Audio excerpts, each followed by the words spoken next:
மொழியின் மீதான பற்றை பேசக்கூடிய நேரத்தில் பிற மொழிகளை பழிச்சு பேசுகிறேன்னு வைங்க, அப்போ வந்து என்ன ஆகுது, அது மொழி வெறியாக மாறுது. கலைஞர் என் மேலே இருக்க அன்புனால அப்படி சொல்கிறாருங்க. நான் அப்படிலாம் சொல்லலைங்க. நான் காட்டு மிராண்டி மொழின்னு தான் சொன்னேன். காட்டு மிராண்டி காலத்திலேயே பேசின மொழின்னு சொல்லலை. இப்போவும் காட்டு மிராண்டி மாதிரி தான் இந்த மொழியை பயன்படுத்திக்கிட்டு இருக்கீங்கன்னு தான் சொன்னேன் அப்படின்னு அங்கேயே பதில் சொன்னார். அப்புறம் அவர் திருக்குறளையும் சேர்த்து தான் திட்டினார். திருக்குறளை தங்கத்தட்டில் வச்ச மலம்னு சொல்லிட்டார் அப்படி இப்படின்லாம் சொல்லிட்டு இருப்பாங்க. அதெல்லாம் அவர் சொல்லலை. அவர் சொன்னது ராமாயணத்தை தான் அப்படி சொன்னார். ராமாயணன்றது தங்கத்தட்டில் வச்ச மலத்துக்கு தான் சமம் அது அப்படின்னு தான் சொன்னார். 62 தான் முதல்ல ஓட்டுக்கு பணம் கொடுப்பது அப்படின்றது ஆரம்பிக்குது. 2 ரூபா பணம் கொடுத்து பாலில் சத்தியம் வாங்கினாங்க. என்னன்னு சொல்லி காங்கிரஸுக்கு ஓட்டு போடுன்னு சொல்லி வாங்கலை, திமுகவுக்கு ஓட்டு போட மாட்டேன்னு சத்தியம் பண்ணுனாங்க. பிரசிடெண்ட்டை ராஷ்டிரபதினு மாற்றினீங்க. இதெல்லாம் மாற்றி உங்களுக்கு என்ன கிடைச்சிது? அதே போல தான் எங்களுக்கும் அதை தமிழ்நாடுன்னு பேர் மாற்றணும்னு ரொம்ப ஸ்ட்ராங்காக பல வாதங்களை வச்சார். பச்சையம்மன் கல்லூரியில் தான் அந்த போராட்டங்கள் வெடிச்சது. அதுக்கு முக்கிய காரணமாக இருந்த மாணவர் தான் ஸ்ரீனிவாசன் பேர். அவர் யாருன்னா, அவர் தான் 67 எலெக்ஷனில் காமராஜருக்கு எதிராக நின்று காமராஜரை தோக்கடிச்சவர். பெரும் திட்டங்களை கொண்டு வந்து அறிவிச்சுட்டு அந்த சட்டமன்றத்திலே பஞ்ச் டயலாக் பேசின ஒரே தலைவர் அவர் தான். வேறு இன்றைக்கும் அதுக்கு முன்னாடி யாரும் பேசினது கிடையாது, அதுக்கப்புறமும் யாரும் பேசினது கிடையாது.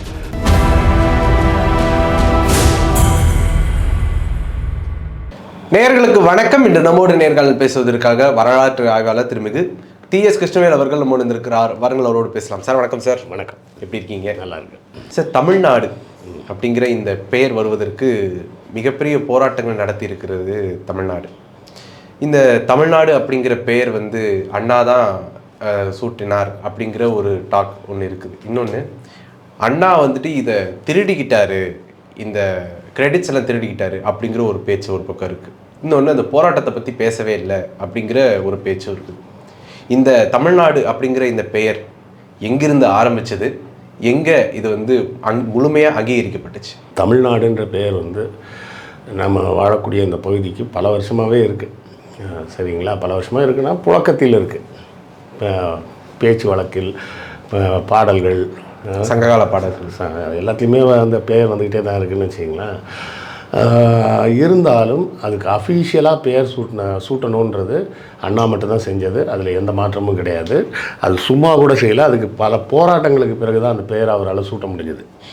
நீங்கள் இங்கே வந்து இப்போ நிறைய பேர் வந்து தமிழ்னு கத்திக்கிட்டு இருப்பாங்க. அப்படியே நரம்பு புட்டைக்க கத்துற தமிழ்ரா அப்படின்னு சொல்லிட்டு அப்புறம் தெலுங்குடா அப்படிங்கிறது. அண்ணா பேசிய தமிழுக்கும் இவர்கள் பேசுகிற தமிழுக்கும் என்ன வித்தியாசம்னா, அவர் பேசியது மொழி பற்றின் காரணமாக பேசியது. மொழி பற்று வேற, மொழி வெறி வேற. மொழி பற்றுனா என்ன அர்த்தம்னா, என் மொழி எனக்கு சிறந்தது, எனக்கு உயர்ந்தது. அதுபோல் பிற மொழிகளும் எனக்கு என்ன சொல்ல, எனக்கு பிற மொழியை பற்றிலாம் கவலை இல்லை, அவ்வளோதான். என் மொழிகளை போல பிற மொழிகளையும் மதிப்பேன், அவ்வளோ. நான் மதிக்கணும்னு அவசியமும் கிடையாது. என் மொழி எனக்கு உயர்ந்தது, எனக்கு அது பிடிக்கும் அப்படின்னு சொல்கிற அதே நேரத்தில் அதெல்லாம் வேஸ்ட்டு அப்படின்னு சேர்த்து பேசுகிறேன்னு வைங்க. என் மொழியின் மீதான பற்றை பேசக்கூடிய நேரத்தில் பிற மொழிகளை பழிச்சு பேசுகிறேன்னு வைங்க, அப்போ வந்து என்ன ஆகுது, அது மொழி வெறியாக மாறுது. என் மொழி மட்டும்தான் ஆளணும் அப்படி பேசுகிறது வந்து மொழி வெறியது. அந்த மொழி வெறியை எது மேலே கட்டமைப்பாங்கன்னா, வேறு மொழிகளை பேசுபவர்கள், சிறுபான்மையினர், இவங்கெல்லாம் தமிழர்களே கிடையாதுன்னு இடத்துக்கு போயிடுவாங்க. கண்டிப்பாக. புரியுதா? இப்போது எப்படி இந்துக்கள்னால் தான் இந்தியர்கள் அப்படின்னு மோடி சொல்கிறாரோ, அதே போலத்தான் இவர்களும் நீ சாதியை சொல்லு, அப்போ தான் நீ தமிழன் ஒத்துப்பேன் அப்படின்னு சொல்லி அந்த இடத்துக்கு வந்து நிற்கிறாங்க. கண்டிப்பாக. அவங்க வந்து மத அரசியல் பேசுகிறாங்கன்னா, இவங்க சாதி அரசியல் தான் பேசுகிறாங்க. அவங்க தேசப்பற்ற பேசுகிறாங்கன்னா, இவங்க மொழிப்பற்ற வந்து அதுக்கு ஒரு முகமூடியாக பயன்படுத்திக்கிறாங்க. கண்டிப்பாக. உண்மையை சொல்லப்போனால் அண்ணா, கலைஞர், பெரியார் இவர்களுக்கு முன்னாடி தமிழை ஒரு பெருமைக்குரிய ஒரு அடையாளமாக யாருமே சொன்னது கிடையாது. சரி. இல்லை பாரதியார் சொன்னார் அப்படின்லாம் சொல்லுவாங்க. பாரதியார் சொல்லியிருக்கார், செந்தமிழ் நாடு எனும் போதினிலே இன்பத்தேன் வந்து பாயுது காதினிலேன்னு. இல்லை, அதுக்கு முன்னாடி இளங்கோவடிகளே பேசியிருக்காரு, வடவேங்கடம் ஆயிடை தென்குமரை ஆளும் தமிழ்நாடு அப்படின்னு சொல்லி. இல்லை, அது வந்து நிலப்பரப்பை குறிக்கிறதுக்காக சொன்னது. தமிழ்நாடு ரொம்ப சிறந்ததுன்னு அவர் அதில் சொல்லலை. அவர் இதுக்கு நடுவில் இருக்கிற இடம் தமிழ்நாடு அப்படின்னு சொல்லியிருக்காரு. இவர் பாரதியார் வந்து செந்தமிழ்நாடுனும் போது நிலையெல்லாம் பாடினார். எதுக்காக பாடினாருன்னா, ஒரு கவிதை போட்டி நடந்தது. அதுக்கு நீங்கள் எழுதி கொடுங்க தமிழை பற்றி அப்படின்னு கேட்டாங்கன்னு தமிழை பற்றி எழுதி கொடுத்தாரு. மற்றபடி தமிழ் மீது அன்பு, பெருமை, பாராட்டணும்லாம் அவர் சொல்லலை. அவர் சொல்கிற இடம் பூரா எப்படி சொல்லியிருப்பாருன்னா, ஆரிய ராணி போல் நீயும் உயர்ந்து வாழ்வாய், நான் ஒரு ஆரிய மகன், ஆரிய மைந்தன், இப்படி தான் பேசிகிட்டு இருந்திருக்கிறார். ஆதிசிவன் என்னை பெற்று விட்டான், பெற்று அகத்தியன் என்னும் வேதியனிடம் கொடுத்து விட்டான், அவன் தான் எனக்கு இலக்கணம் படைச்சு கொடுத்தான், அதனால தான் தமிழ் அதுக்கப்புறம் வளர்ந்தது அப்படின்னு தமிழை வந்து சிறுமைப்படுத்தும் விதமாக தான் அவர் பாடியிருக்காரு. தமிழை பெருமைப்படுத்தும் விதமாகலாம் அவர்லாம் பாடலை. பாரதிதாசன் பாடியிருக்கார், சங்கே முழங்குன்னு பாரதிதாசன் பாடியிருக்கிறார். இவங்க அவர் பாரதிதாசன் அவர் பேர் வச்சிருக்காருன்றோடனே அவர் வந்து பாரதியாருக்கு சேர்ந்தவர் அப்படின்னு நினச்சிக்கிறாங்க. அப்படிலாம் கிடையாது. அவர் வந்து பெரியாரிஸ்ட். அவர் பாரதிதாசன் வந்து பியோரான பெரியாரிஸ்ட். அவர் ஒரு காலத்தில் தன்னோட பேரை பாரதிதாசன் மாற்றினதுனால அதை அப்படியே வச்சுக்கிட்டார். சரியா? அதனால் அதை மாற்றலாம் இல்லை. தமிழுக்காக பாடினதுன்னா பாரதிதாசன் பாடியிருக்கார். அந்த பாரதிதாசனும் அந்த மாற்றம் அவருக்குள்ளே எப்படி வருதுன்னா, பெரியாரை சந்தித்த பிறகு தான் வருது. பெரியாரை சந்திக்கும் வரை பாரதிதாசனும் இந்த சமத்துவ சித்தாந்தத்தை பற்றிலாம் பேசலை. ஸோ சமத்துவம், மொழியின் பெருமை, மொழியின் அருமை அப்படின்னு பேசாத ஆள் பெரியார் தான் பேசினார். இவங்க பெரியார் காட்டுமிராண்டி மொழின்னு சொல்லிட்டாரு, காட்டுமிராண்டி மொழின்னு சொல்லிட்டாருன்னு சொல்லிகிட்டே இருக்காங்க. எதுக்காக அவர் காட்டுமிராண்டி மொழின்னு சொன்னார்? ஒரு மேடையில் வச்சு கலைஞரே வந்து இதை கொஞ்சம் அப்படி பார்த்தாலுமே சார், பெரியார் வந்து ஒரு இடத்துல சொல்கிறாரு, செந்தமிழ் நாடு என்னும் போதினிலே வெங்காயம் வருது காதுக்குள்ளேன்னு ஒரு விஷயம். ஆமாம், அந்த எங்கே இன்ப தேன் வந்து எங்கே பாயுது அப்படின்னு தான் கேட்டார் அவர். எங்கே வந்து பாயுது? வெங்காயம் தான் வந்து பாயுது அப்படின்னு தான் சொன்னார். ஏன் அவர் அதை வந்து ஒரு மேடையில் வச்சு கலைஞர் வந்து அப்போ முட்டு கொடுக்க ட்ரை பண்ணார். என்ன சொன்னார்னா, இப்போ நம்ம ஐயா பெரியார் வந்து இது காட்டு மிராண்டி மொழின்னு சொல்கிறாரு அப்படின்னு சொன்னால் நீங்கள் தப்பாக எடுத்துக்கக்கூடாது. அவர் வந்து என்ன அர்த்தத்தில் சொன்னாருன்னா, காட்டு மிராண்டிகளாக வாழ்ந்த காலத்திலேயே பேசின மொழி, அவ்வளோ பழமையான மொழின்ற அர்த்தத்தில் தான் சொன்னார் அப்படின்னு கலைஞர் சொல்கிறார் மேடையில். அவருக்கு அடுத்தால பெரியார் பேசும்போது என்ன சொல்கிறாருன்னா, கலைஞர் என் மேலே இருக்க அன்புனால அப்படி சொல்கிறாருங்க, நான் அப்படிலாம் சொல்லலைங்க, நான் காட்டு மிராண்டி மொழின்னு தான் சொன்னேன், காட்டு மிராண்டி காலத்திலேயே பேசின மொழின்னு சொல்லலை, இப்போவும் காட்டு மிராண்டி மாதிரி தான் இந்த மொழியை பயன்படுத்திக்கிட்டு இருக்கீங்கன்னு தான் சொன்னேன் அப்படின்னு அங்கேயே பதில் சொன்னவர். பெரியாரை பற்றி விமர்சிக்கிறதுக்கு நீங்கள் வேறு இடத்துலலாம் தேட வேணாம். அவர் என்ன பேசியிருக்காருன்னு எழுதி வச்சுருக்கிறத பார்த்தீங்கன்னாலே தெரியும். தான் கூறிய வார்த்தைகள்லேருந்து அவர் பின்வாங்கினதெல்லாம் கிடையாது. அவர் சொல்லும்போது என்ன சொல்கிறாருன்னா, காட்டு மிராண்டிங்க தங்களுடைய மொழியை எதுக்கு பயன்படுத்துவான்? பேசுறதுக்கு, சாமி கும்பிட்றதுக்கு பயன்படுத்துவான். இதை தாண்டி வேறு எதுக்கும் பயன்படுத்த மாட்டான். சீமான் கூட சொல்லியிருப்பார் இல்லைங்களா, என்ன இந்த கம்பராமாயணம், இந்த பக்தி இலக்கியங்கள், இது எல்லாத்தையுமே பாடி பாடி இந்த மொழியை ஒன்றும் இல்லாமல் ஆக்கிட்டீங்கன்ற வேதனையில் சொல்லிட்டாரு அப்படின்னு ஒரு மேடையில், பழைய மேடையில் சொல்லியிருப்பார். அவர் சொன்னது அதுதான். நீங்கள் தமிழில் என்னையா இருக்குது? திரும்ப திரும்ப சாமி கும்பிட்றதுக்கு சொல்கிறதுக்கு தான் இருக்குது, வேறு என்ன கருமாந்திரம் இருக்குது அப்படின்னு சொல்லி தான் திட்டினார். அப்புறம் அவர் திருக்குறளையும் சேர்த்து தான் திட்டினார். திருக்குறளை தங்கத்தட்டில் வச்ச மலம்னு சொல்லிட்டார் அப்படி இப்படின்லாம் சொல்லிட்டு இருப்பாங்க. அதெல்லாம் அவர் சொல்லலை. அவர் சொன்னது ராமாயணத்தை தான் அப்படி சொன்னார். ராமாயணன்றது தங்கத்தட்டில் வச்ச மலத்துக்கு தான் சமம் அது அப்படின்னு தான் சொன்னார். ராமாயணத்தை சொன்னார், திருக்குறளை சொல்லலை. அதாவது அந்த வார்த்தையை அவர் சொல்லவே இல்லைன்னு நான் சொல்லலை, சொன்னார். எந்த புத்தகத்தை சொன்னார்னா ராமாயணத்தை சொன்னார், திருக்குறளை சொல்லலை. திருக்குறள் மேலே அவருக்கு பெரிய அபிப்பிராயம் கிடையாது. ஏன்னா இதுலேயும் அதே கர்மத்தை தான் ஏன் சொல்லியிருக்கு அப்படின்னு. அப்போது இப்போ சில அறிஞர்கள்லாம் போய், ஐயா இந்த உரை எழுதின ஆளுங்க அந்த மாதிரி எழுதி வச்சிட்டாங்க, உண்மையான அர்த்தம் அது இல்லைங்க, அதுக்கு உண்மையான அர்த்தம் வேறு இருக்குது, அதை வேறு சிலர் எழுதியிருக்காங்க பாருங்கன்னு காமிச்ச உடனே, ஓ அப்படியா, இப்படி ஒரு அர்த்தம் எழுதியிருக்காங்களா, சரி அப்படின்னு சொல்லிட்டு திருக்குறளுக்கு மாநாடு போடுறாரு அவர். கண்டிப்பாக திருக்குறளுக்கு முதலில் மாநாடுன்னு போட்டது பெரியார் தான் போட்டார். பெரியார் அண்ணா வந்த பிறகு தான் தமிழ் வந்து இவ்வளவு சிறப்பான மொழி அப்படின்றது தமிழர்களுக்கு தெரிய ஆரம்பிச்சது.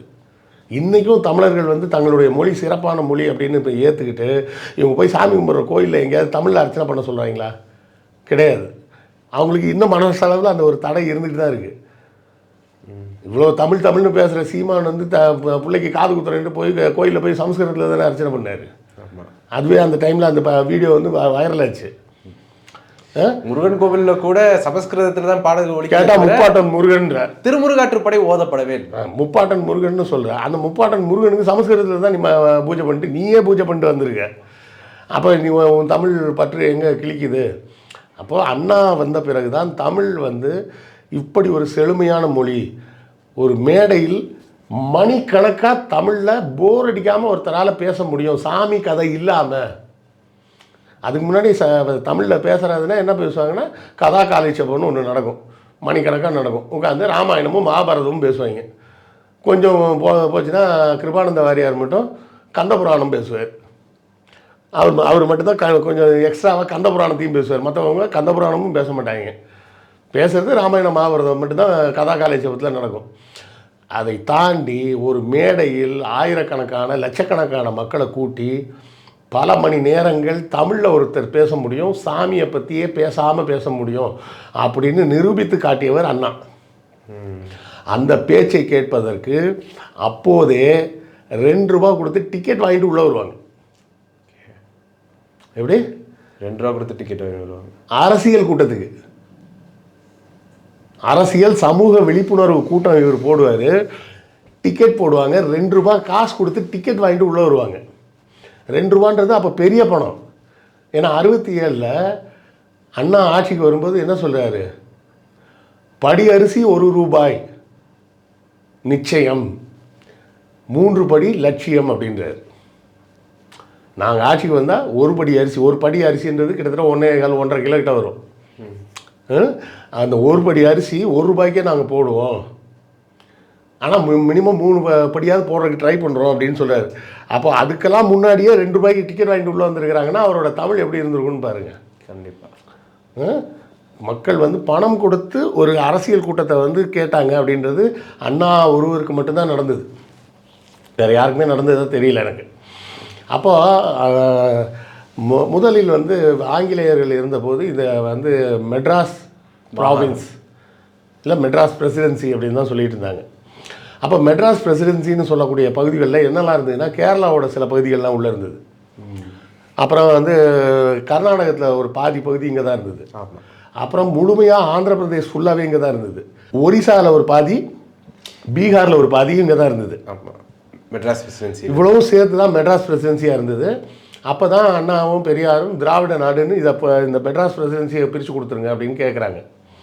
அதோட சேர்த்து தென்னிந்தியாவை கொடுத்துருங்கன்ற மாதிரி தான் கேட்குறாங்க. அதுக்கு நடக்காமல் போயிடுச்சு.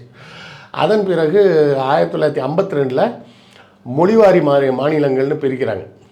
மாநிலங்களை ஒவ்வொரு மொழி பேசுகிறவங்களுக்கு ஒரு மாநிலமாக பிரிச்சிட்டோம்னா ஆட்சி செய்கிறது ஈஸியாக இருக்கும். ஒரு தமிழ் பேசுகிறவனும் இருப்பான், தெலுங்கு பேசுகிறவனும் இருப்பான், 2 பேருக்கும் சேர்த்து என்ன மாதிரி சட்டத்தை கொண்டு வரதுன்றது குழப்பம் அப்படின்றதுனா மொழியாக பிரிப்போம் அப்படின்னு பிரிக்கும்போது தான் ஆந்திரா மொத்தமாக வெளியே போயிடுச்சு. ஒரிசாவில் இருந்த பகுதி அதில் பொட்டி ஸ்ரீராமுலு அப்படிங்கிற ஒருத்தர் அவர் ஆந்திராவை தனியாக கேட்டு உண்ணாவிரதம் இருந்தவர். அதே மாதிரி அந்த பீகாரோட பகுதிகளும் போயிடுச்சு, ஒரிசாவோட பகுதியும் போயிடுச்சு, கர்நாடக பகுதியும் போயிடுச்சு, கேரளாவோட பகுதியும் போயிடுச்சு. இப்போ இருக்கிற தமிழ்நாடு பகுதி மட்டும் தனியாக வந்துருச்சு. வந்தாலும் அதுக்கு மெட்ராஸ் பிரசிடென்சின்னு தான் பேரே இருந்தது. ஓகே, மற்ற பகுதிகளுக்கெல்லாம் அந்தந்த எது கூட சேர்த்தாங்களோ அந்த பகுதியோட பேர் வந்துருச்சு. கர்நாடகத்தை பிரிக்கும்போது பேர் வைக்க வேண்டிய அவசியம் எல்லாம் போயிடுச்சு. ஆந்திராவை பிரிக்கும்போதே ஆந்திர பிரதேஷ்னே பேர் வச்சுட்டாங்க. அப்போ தெலுங்கானா உள்ளே வரல. தெலுங்கானா இப்போ தானே பிரிஞ்சு போனது? இல்லை, தெலுங்கானா அப்போ தனியாகவே இருந்தது. அப்போ ஹைதராபாத் பிரசிடென்சியாகவே இருந்தது அது. ஓகே, அது ஹைதராபாத் நிசாமாக இருந்தது. அது ஆந்திரா கூடவே கிடையாது. அது அதனால தான் அவங்க தெலுங்கானா தனியாக வேணும்னு கேட்டது. ஹைதராபாத் நிசாம் இந்தியா கூட சேர்ந்துறேன்னு சொல்லும்போது அதை கொண்டு ஆந்திராவில் சேர்த்துறாங்க. அவங்க கேட்டது இதுதான், நான் என்னைக்கிட்ட ஆந்திரா கூட இருந்தேன், நான் தனியாக தான்டா இருந்தேன், என்னை தனியாக விடுங்கடா அப்படின்னு சொல்லி தான் அவங்க போராட்டம் பண்ணி ரொம்ப நாள். 2 பேருமே பேசுகிற மொழி ஒரே மொழியாக இருக்கும்போது ஏன் அவங்க பிரிஞ்சு? ஒரே மொழி கிடையாது. அங்கே நமக்கு அது மாதிரி தெரியும் பார்க்குறதுக்கு. தெலுங்கானாவில் பேசுகிற தெலுங்கு வேறு, ஆந்திராவில் பேசுகிற தெலுங்கு வேறு. இவங்க பேசினா அவங்களுக்கு புரியாது, அவங்க பேசினா இவங்களுக்கு புரியாது. ஓகே, 2மே வேறு லாங்குவேஜ். பார்க்குறதுக்கு தெலுங்கு மாதிரி இருக்கும். ஸ்கிரிப்ட் ஒரே ஸ்கிரிப்டுன்றதுனால எல்லாத்தையும் ஒன்றா சேர்த்துட்டாங்க. எழுத்து வடிவம் ஒரே வடிவம். அப்படி பார்த்தா கர்நாடகாவுக்கும் தெலுங்குக்குமே ஒரே எழுத்து வடிவம் தான். ஆமாம், ஆனால் வாசிச்சா அது கன்னடம், வாசிச்சா தான் தெலுங்குன்னு தெரியும். ஆனால் கொஞ்சம் டிஃப்ரென்ஸ் இருக்கும். ஒரு டிஃப்ரென்ஸும் கிடையாது, அப்படியே சேம் லெட்டர்ஸ். ஓகே, ஒரே லெட்டர்ஸ் தான். கர்நாடகாவுக்கும் தெலுங்கானா 3த்துக்குமே ஒரே எழுத்துக்கள் தான். ஓகே, ஒரே உச்சரிப்பு தான், வார்த்தைகள் தான் வேற இருக்கும். சரியா? அதனால தான் அவன் தெலுங்கானா என்னை விட்டுரு நான் போகிறேன்னா. அதே போலவே இங்கே தமிழ்நாடு பிரிஞ்சாச்சு, மெட்ராஸ் பிரசிடென்சின்னு பேர் வச்சாச்சு. அப்போ சங்கரலிங்கனார் அப்போ தான் உண்ணாவிரதம் இருக்கிறார், காமராஜர் ஆட்சியில் இருக்கும்போது. அப்போ அவர் காமராஜர் முடியாதுன்ட்டார். பச்சை தமிழர். ஆமாம், பச்சை தமிழர்னு பின்னாடி சொல்லப்பட்டாலும் அவர் முடியாதுன்னு சொல்லிட்டார். அப்போ என்ன ஆகிப்போச்சு, அண்ணா போன்றவர்கள்லாம் அவரை போய் சந்திச்சாங்க. நீங்கள் உண்ணாவிரதத்தை கைவிடுங்க, வேற போராட்ட வடிவம் எடுப்போம். 75 நாள் உண்ணாவிரதம் இருந்தார், இறந்துட்டார். அப்போ நீங்கள் இந்த போராட்டத்தை விடுங்கன்னு எல்லாம் சொல்லி பார்த்தாங்க. அவர் கேட்க மாட்டேன்னு சொல்லிட்டு முழுசாகவே உண்ணாவிரதம் இருந்து இறந்துட்டார். அதன் பிறகு 57 தேர்தலில் திமுக முதல் முறையாக போட்டியிடுவதாக முடிவு பண்ணுறாங்க. முடிவு பண்ணும்போது திமுகவிலிருந்து அண்ணா, கலைஞர் உட்பட 15 பேர் ஜெயிக்கிறாங்க. அண்ணா காஞ்சிபுரத்தில் ஜெயிக்கிறாரு, கலைஞர் குளித்தலைன்னு நினைக்கிறேன், அவர் அங்கே ஜெயிக்கிறாரு. இப்படி ஒரு 15 இடங்களில் மட்டும் ஜெயிக்கிறாங்க. அப்போ காமராஜர் என்ன பண்ணுறாரு, அதுக்கு அடுத்த எலெக்ஷன் 62 வருது. அப்போ வரும்போது காமராஜர் என்ன சொல்கிறாரு, இந்த 15 பேரில் ஒருத்தன் கூட ஜெயிச்சிடக்கூடாது. அண்ணா, கலைஞர் அப்படின்னு அந்த 15 பேர் ஜெயிச்சாங்கல்ல, இதை விட்டுறக்கூடாது, விட்டோம்னா வளர்ந்துருவாங்க. 15 பேரில் ஒருத்தர் கூட ஜெயிக்கக்கூடாதுன்னு அந்த 15 பேர் எந்த தொகுதியில் நிற்கிறாங்களோ அங்கெல்லாம் ஆளை போடுன்னு சொல்லி 2 ரூபா ஓட்டுக்கு காசு கொடுத்தாங்க. அதுதான் ஆமாம். அப்போ தான் 62 தான் முதல்ல ஓட்டுக்கு பணம் கொடுப்பது அப்படின்றது ஆரம்பிக்குது. 2 ரூபா பணம் கொடுத்து பாலில் சத்தியம் வாங்கினாங்க. என்னன்னு சொல்லி காங்கிரஸுக்கு ஓட்டு போடுன்னு சொல்லி வாங்கலை, திமுகவுக்கு ஓட்டு போட மாட்டேன்னு சத்தியம் பண்ணுனாங்க.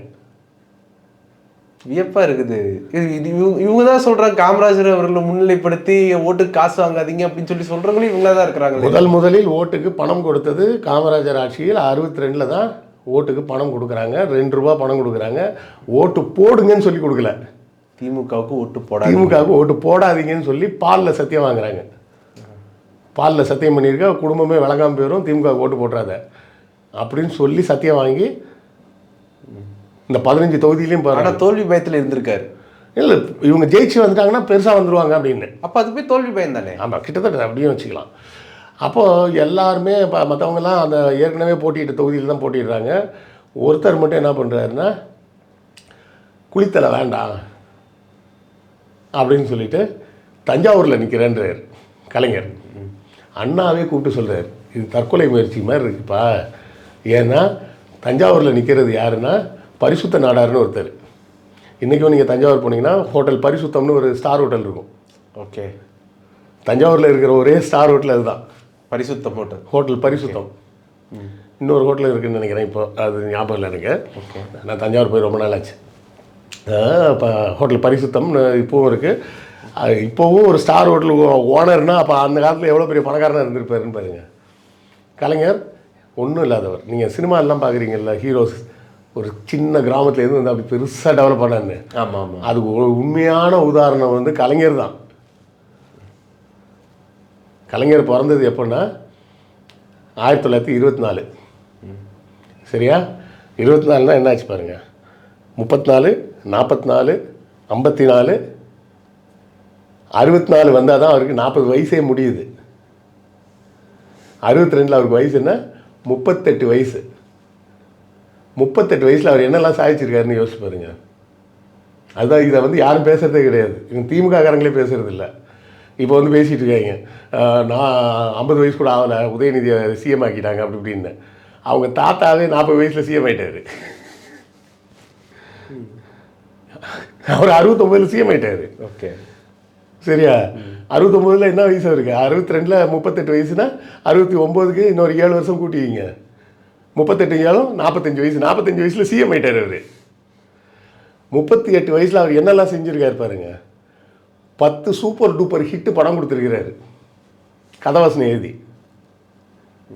மந்திரி சக்தி அந்த படத்தை, வீராபிமன்யு,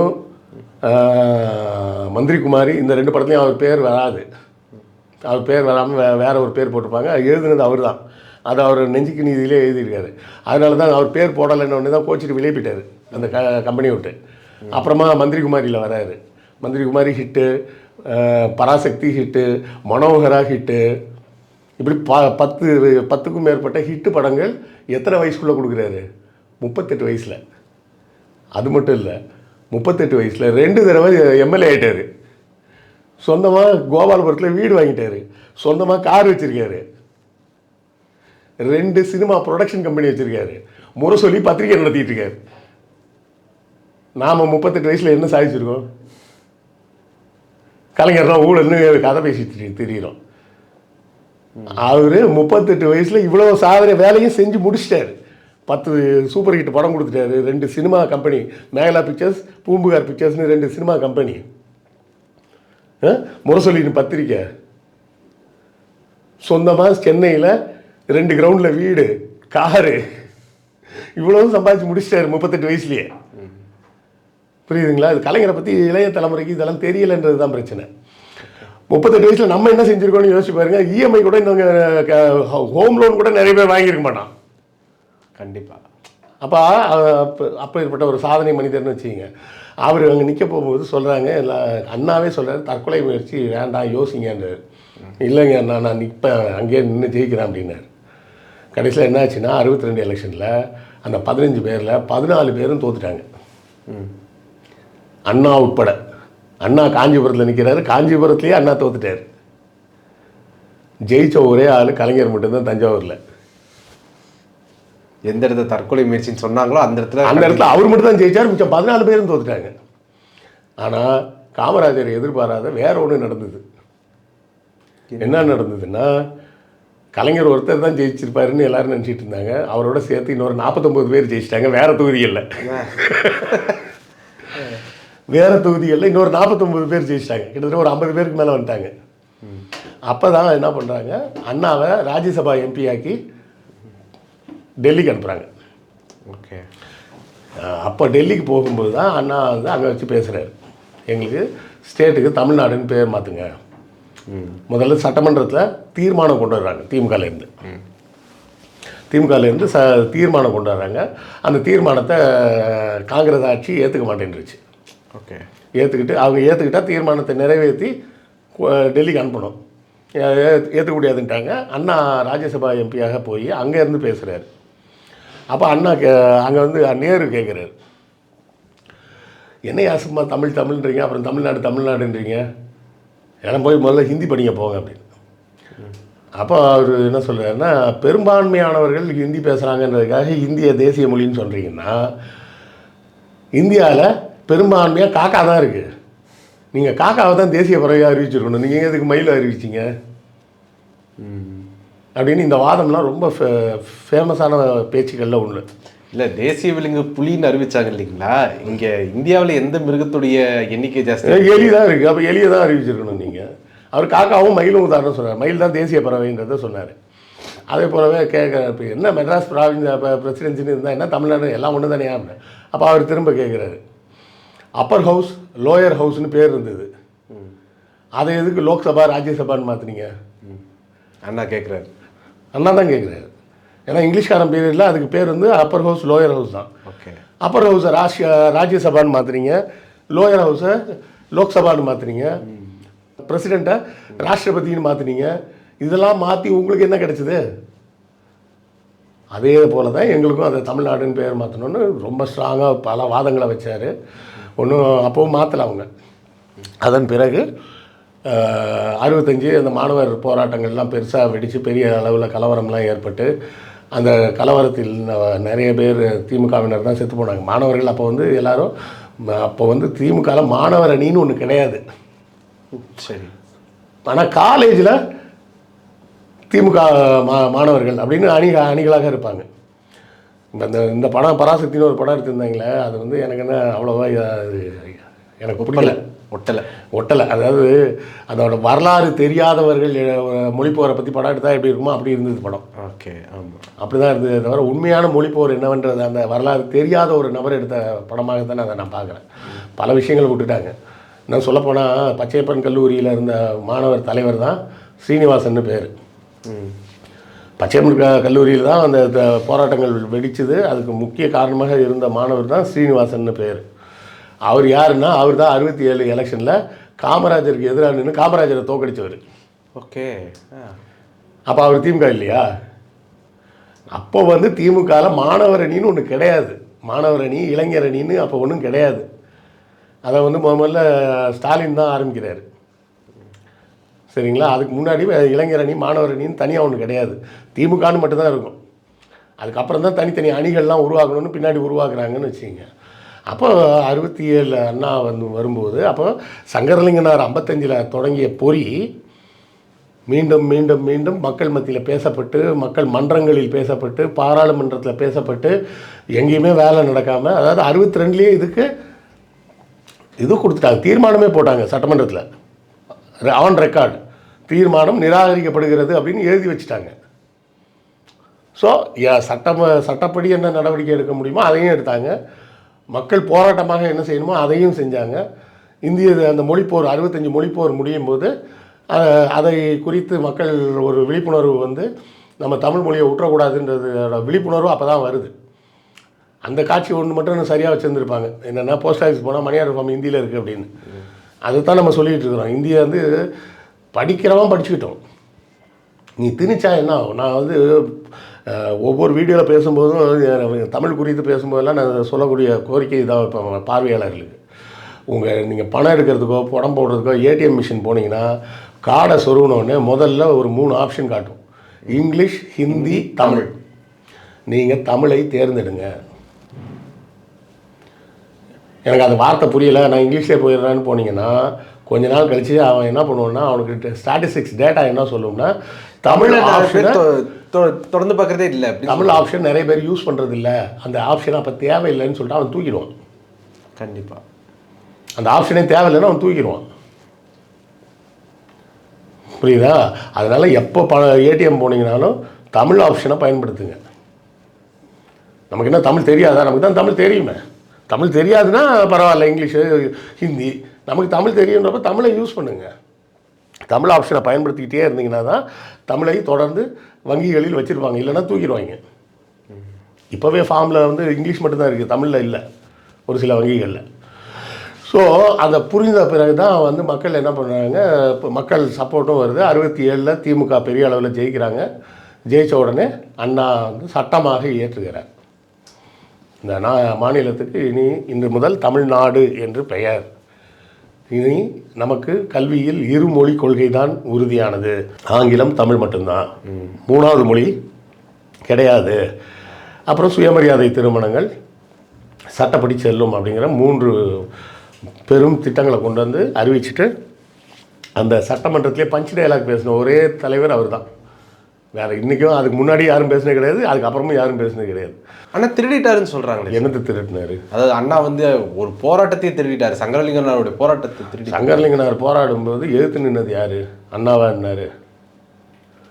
போராடாதீங்க, வேண்டாம், வேறு வழியில் செய்வோன்னு போய் பேசினது அண்ணா தான் பேசினார். அவர் போராட்டத்தை தடுத்துருக்க வேண்டியது யார்? காமராஜர் தான் தடுத்துருக்கணும், காங்கிரஸ் தான் தடுத்துருக்கணும், தடுக்கலையே.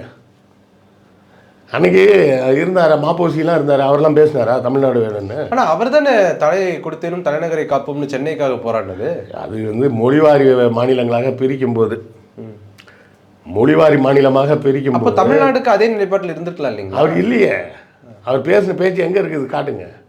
மாப்போசியோ ராஜாஜியோ. அப்போ அவங்களுக்கு விருப்பம் இல்லை. அவர் வந்து சீமான் மாதிரிங்க. அவர் அந்த காலத்து சீமான், இவர் இந்த காலத்து மாப்போசி. அவ்வளோதான் விஷயம். 2 பேரும் இவ்வளோ பெருசுக்கு மீசியை மட்டும் வச்சுப்பாங்க, வச்சுட்டு தமிழ்ங்க, அப்புறம் தமிழுக்கு எதுவும் பேச மாட்டாங்க. ஆனால் அவர் என்ன சொன்னார் மாப்போசி? நான் ஒரு இந்தியன், அதனால் நான் ஹிந்தியை ஆதரிக்கிறேன். நான் ஒரு இந்து, அதனால் சமஸ்கிருதத்தை ஆதரிக்கிறேன்னு. எப்படி? நான் ஒரு இந்து, அதனால சமஸ்கிருதத்தை ஆதரிக்கிறேன். நான் ஒரு இந்தியன், அதனால இந்தியை ஆதரிக்கிறேன். அது மட்டும் இல்லை, இந்திய மொழி போகிற டைமில் போய் திராவிட இயக்கத்தை சேர்ந்தவங்கலாம் போய் தார் எடுத்து அந்த இந்திய எழுத்தை பூசினா, இவர் பின்னாடியே மண்ணெண்ணெய் எடுத்துகிட்டு போய் அதை தொடச்சி க்ளீன் பண்ணிகிட்டு இருந்தார், எதிர் போராட்டம்னு. இந்த லட்சணத்தில் அவரெல்லாம் போய் தமிழுக்கு பேசினாருன்னு சொல்கிறதெல்லாம் வந்து அயோக்கியத்தனம் சார். ஆனால் அப்படிப்பட்டவர் ஏன் தலையை கொடுத்தேன்னு தலைநகரை காப்பும் ஏன் சொல்லலாம்? அதெல்லாம் சும்மா சீனு. ஏன் இப்போ நம்ம சீமான் பேசலையா? சாதி பார்க்கும் ஓட்டு எனக்கு தீட்டு அப்படின்லாம் பேசுகிறாருன்னு பார்க்குறமே, அதுக்காக அவர் வந்து சாதி ஒழிப்பு போராளியா அவர்?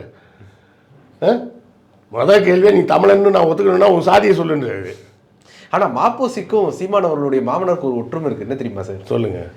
பிரபாகரனை தூக்கில் போடணுன்ற நிலைப்பாடு எடுத்தவங்க. அவர் மட்டுமா சொன்னார்? ஜெயலலிதா கூட தான் சொன்னாங்க. பிரபாகரனுக்கு எதிராக பேசின எல்லாரையும் சீமான் தான் தூக்கி பிடிக்கிறாரு. கேட்டால் நான் பிரபாகரன் பெற்ற பிள்ளை அப்படின்னு இவர் சீமான் மாதிரி ஒரு அந்த காலத்து ஒரு லூசுன்னு வச்சிங்களா மாப்போசியை. அதாவது தமிழுக்கு அதெல்லாம் ஒன்றும் கிழிக்கலை, அவ்வளோதான் அவர். இது வந்து முழுக்க முழுக்க அண்ணாவின் முயற்சியால் திமுகவின் முன்னெடுப்பால் நடந்தது தான் தமிழ்நாட்டுக்கு தமிழ்நாடுன்னு பேர் வச்சது. இன்றைக்கும் எடப்பாடி வேறு சொல்லியிருக்காங்க, அது என்னங்க தமிழ்நாடுன்னு சொன்னால் என்னங்க, தமிழகம்னு சொன்னால் என்னங்க, எல்லாம் ஒன்று தானேங்க அப்படின்னு தான் பேசிகிட்டு இருக்காங்க. கவர்னர் பேசும்போது கவர்னர் இப்போ தமிழ்நாடுன்னு பேர் வாங்குறதுக்கு பல உயிரை கொடுத்துருக்குறோம் அப்படிங்கிறது புரியாமல் தமிழ்நாடுன்னு சொன்னால் என்னங்க, தமிழகம்னு சொன்னால் என்னங்க, ரெண்டும் ஒன்று தானேங்க அப்படின்னு இன்றைக்கும் வந்து கவர்னருக்கு முட்டு கொடுத்துக்கிட்டு இருக்காங்க. அதாவது அரசாங்கம் ஒரு திட்டம் கொண்டு வந்தால் அது அரசாங்கத்தோட திட்டமாக பார்க்காம அது திமுகவோட திட்டம்னு பார்க்குறாங்க. அப்போ இவங்களெல்லாம் ஒன்றும் பண்ண முடியாதுன்னு, ஏன்னா இவர்களுக்கு வந்து நிலையான கொள்கையும் கிடையாது, வரலாறு பற்றின தெளிவும் கிடையாது. அப்போ வாய்க்கு வந்ததை பேசுகிறது மட்டும்தான் இவர்களது வேலையாக இவங்க வச்சுக்கிட்டு இருக்கிறாங்க. தமிழ்நாட்டுக்கு தமிழ்நாடுன்ற பெயர் வந்தது மட்டும் இல்லாமல் தமிழ்நாட்டு மாநிலத்தின் முதலமைச்சர் அண்ணா தான். ஏன்னா அதுக்கு முன்னாடி இருந்தவங்கலாம் மெட்ராஸ் பிரசிடென்சியோட முதலமைச்சர் தான். சரியா? இந்த அண்ணா நாடுக்குள் நாடா அப்படிங்கிற ஒரு வாதத்தை முன் வச்சுருந்தாங்களாமே பாராளுமன்றத்தில். வைப்பாங்க, ஏதாவது கதை விட்டுக்கிட்டே இருப்பாங்க. இல்லை, அந்த காலகட்டத்தில் நாடுக்குள் நாடா அப்படிங்கிற ஒரு இந்தியான்னு ஒரு நாடு எங்கே இருக்குது காட்டுங்க. அதுதான் அண்ணா கேட்டேன், எங்கே இருக்குது இந்தியான்ற நாடு? எங்கே இருக்குது? இந்தியாவே ஒரு நாடு கிடையாது. இந்தியான்ற நாடு எங்கே இருக்குது? கேரளா இருக்குது, தமிழ்நாடு இருக்குது, ஆந்திரா இருக்குது, தெலுங்கானா இருக்குது, மகாராஷ்டிரா இருக்குது, பீகார் இருக்குது. இந்தியா எங்கே இருக்குது? இந்தியான்னு ஒரு பகுதி இருக்குது, அங்கேருந்து இந்தியாவோட வரின்னு வருதுன்னு எங்கே இருக்குது சொல்லுங்கள்? தமிழ்நாட்டு வரி வருது, கேரளா வரி வருது, ஆந்திரா வரி வருது, பீகார் வரி வருது, ஒரிசா வரி வருது, இப்படி மாநிலங்களோட வரி தான் வருது. இந்திய நாட்டுக்குன்னு ஒரு இடம் எங்கே இருக்குது? அப்படி ஒன்றுமே கிடையாது. இது வந்து பேசுகிறதுக்காக பேசணும், திமுகவை எதிர்த்து பேசணும், அவ்வளோதான். அவங்களுக்கு வந்து தமிழ்நாடுன்ற பேர் கூட பிரச்சனை கிடையாது. திமுக பண்ணிடுச்சு இல்லை, அதனால் நம்ம ஏற்று பேசுவோம் அப்படின்றதுக்காகவே பேசிகிட்டு இருப்பாங்களே தவிர மற்றபடி அவர்கள் பேசுவதில் எந்த பொருளும் கிடையாது அப்படிங்கிறத நீங்கள் புரிஞ்சுக்கணும். உங்களுடைய நேரத்தை ஒதுக்கி எங்களோட கருத்தில் வந்தமைக்கு நன்றி சார். நன்றி.